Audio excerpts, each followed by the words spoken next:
नमस्कार मैत्रिणींनो. तर सगळ्यांना माझ्या गोड ताईंना गोड शुभेच्छा सकाळच्या.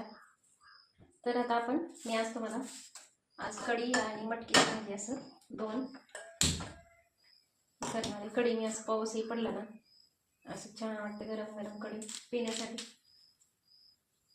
तर इथं कढीपत्ता आणलाय आणि लसूण असंही करायचं. लसूणाचे तुकडे करायचे, लसूण सोलून. आता हिरवी मिरची नाही आहे माझ्याकडे तर मी काय करणार आहे, चटणी थोडीशी टाकणार आहे, जास्त नाही. आणि जर गोड कढी तुम्हाला आवडत असेल तिखट गोड तर त्याच्यामध्ये गूळ टाकायचा किंवा साखर टाकायची.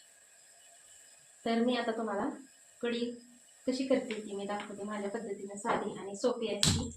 जास्त त्याला काही सामान लागत नाही आणि माझे बरेच पदार्थ तसे असतात साधे आणि सोपे. आता इथं आपण तेल टाकायचे.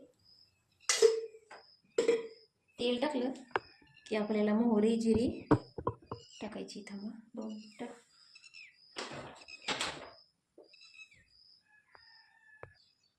आता इथं तेल टाकलंय तर आपण ह्याच्यामध्ये लसूण टाकूयात. एकदम सोपी, तुम्हाला पहिल्यांदा जरी तुम्ही करत असताल ना तरी सुद्धा एकदम सोपी आहे. आता इथं लसूण टाकलं की ह्याच्यात आपण मोहरी टाकणार आहे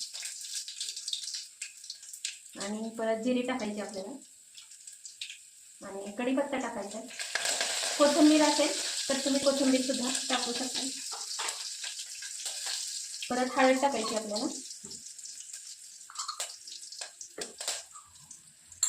आणि हळद टाकल्यानंतर त्याच्यामध्ये तुमच्याकडे मिरची असेल तर मिरची तुम्ही 2-3 मिरच्या तिखट आवडीप्रमाणे टाकू शकता. आता मिरची नाही आहे माझ्याकडे, थोडीशी चटणी टाकणार आहे. एकदम सोप्या पद्धतीने तुम्हाला पटकन करता येईल अशी. आता ह्याला थोडंसं आपण हलवूया. तर हे फोडणीचं साहित्य आहे बघा, बघू शकता तुम्ही. आणि जे आता ह्याच्यामध्ये टाक मी बारीक करून घेतलेले आणि थोडंसं बेसन पीठ टाकले किंवा ज्वारीचं पीठ टाकायचं चाळून. आणि पातळ कमी जास्त आंबट तुम्हाला कसं पाहिजे तसं तुम्ही करायचं. थोडंसं पाणी टाकायचं, जास्त आंबट नकोय.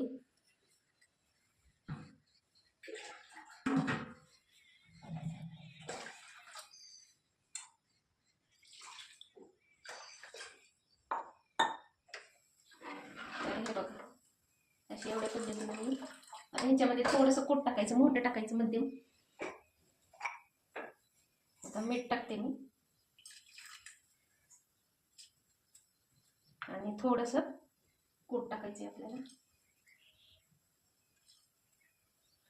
तर आता एक उकळी येऊन द्यायची आणि लगेच गॅस बंद करायचा.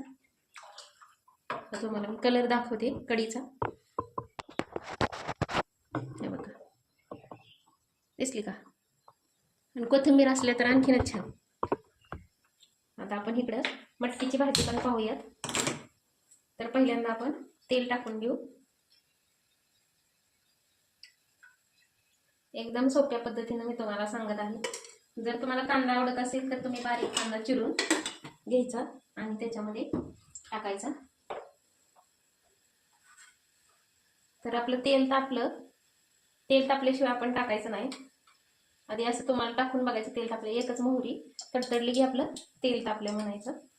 सगळी टाकली की मग कधी कधी काय होतं माहिती का, कच्ची राहते मोहरी, कडू लागते. आता बघा, मोहरी टाकली की तडतडते आपली. आणि त्याच्यामध्ये एखादा मेथीचा दाणा टाकायचा, म्हणजे जास्त कडू नाही लागत, पण ती चांगलं असतं शरीरासाठी म्हणून मेथी वापरायची. आता ह्याच्यामध्ये हळद टाकली मी. परत त्याच्यामध्ये थोडासा कढीपत्ता टाकलाय आणि कुटामध्येच मी लसूण बारीक करून घेतलाय. तर आता ह्याच्यामध्ये बघा, जे आपला काळा मसाला असतो तुम्ही जे वापरता तो मसाला टाकायचा आणि मसाला तेलामध्ये परतून घ्यायचा, म्हणजे आपल्याला कच्चा लागत नाही. किंवा तुम्ही कुटामध्ये लगेच आपण ह्याच्यामध्ये मटकी टाकूया आणि मटकी टाकल्यानंतर अशी थोडीशी हलवायची 2 मिनिटं. आता हे बघा तुम्ही, कढी तिकडं उकळायला लागलेली आहे. तर आता आपण बघू शकता तुम्ही, वरती फेस यायला लागली. हे बघा, अशी वरती यायला लागली ना, फेस यायला लागली की गॅस तुम्ही बंद करायचा, म्हणजे परत कढी ही फुटत नाही आणि व्यवस्थित तयार होते. आता हे आपण ह्याच्यामध्ये आपण मीठ टाकू. मोठं मीठ टाकते शक्यतो. आता ही कढीचा गॅस बंद केलाय. थोडीशी हळद राहिली होती, हळद आणायची, हळद संपली. तर आता बघा ह्याच्यामध्ये मी हे बारीक लसूण आणि शेंगदाण्याचं कूट टाकले. आमच्याकडे शेंगदाण्याचं कूट वापरते भाज्याला बऱ्या प्रमाणात. म्हणजे आता पाणी टाकायचं ह्याच्यामध्ये शिजण्यासाठी आपल्याला. जर तुम्हाला मोकळी पाहिजे असेल तर कूट नंतर टाकायचं, आधी झाकण ठेवून वाफलून घ्यायची. जर मोकळी करायची असेल ना मग तसं करायचं. आणि जर तुम्हाला पातळ करायची असेल ना तर तुम्ही पाणी टाकायचं कूट टाकल्यानंतर. आता थोडंसं पाणी टाकायचं. सरबरीत मटकी सरबरीतच चांगली लागते.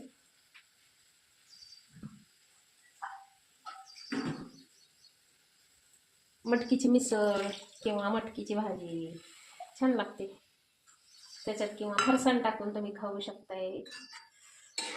आता हे बघा, ह्याला ना काय करायचं तुम्ही बघू शकता, उकळी आणायची एक मस्तपैकी. आणि उकळी आणली की नंतर गॅस बारीक करायचा आणि बारीक गॅसवरती चांगली 5-10 मिनिटं आपल्याला शिजवून द्यायची. म्हणजे मग ती व्यवस्थित शिजल्या जाती. तर तुम्हाला मी शिजल्यानंतर पण दाखवते आणि मी कढी दाखवते तुम्हाला. कशा प्रकारे तयार झाली हे बघा, तुम्ही बघू शकता. हे बघा, एक मिनिट.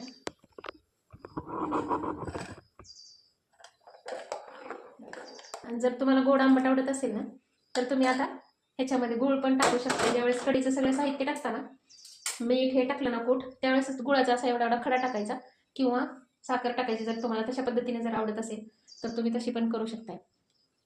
तर आता आपली हे बघा इकडे पण भाजी ही उकळायला लागलेली आहे. तर बघू शकताय तुम्ही कलर पण कशा प्रकारे आलेला आहे. तर आता ही उकळायची 1 मिनिट. आता तुम्हाला भाजी शिजल्यानंतर मी दाखवते. बघा मटकीची भाजी शिजलेली आहे. आता गॅस बंद करायचा. तर भाजी कशी तयार झाली बघा तुम्ही. तर अशा प्रकारे सरबरीत भाजी तयार करायची. आणि 2 आता कढी आणि मटकीची भाजी तयार झाली. तर बघू शकता तुम्ही कशा प्रकारे भाजी तयार झाली.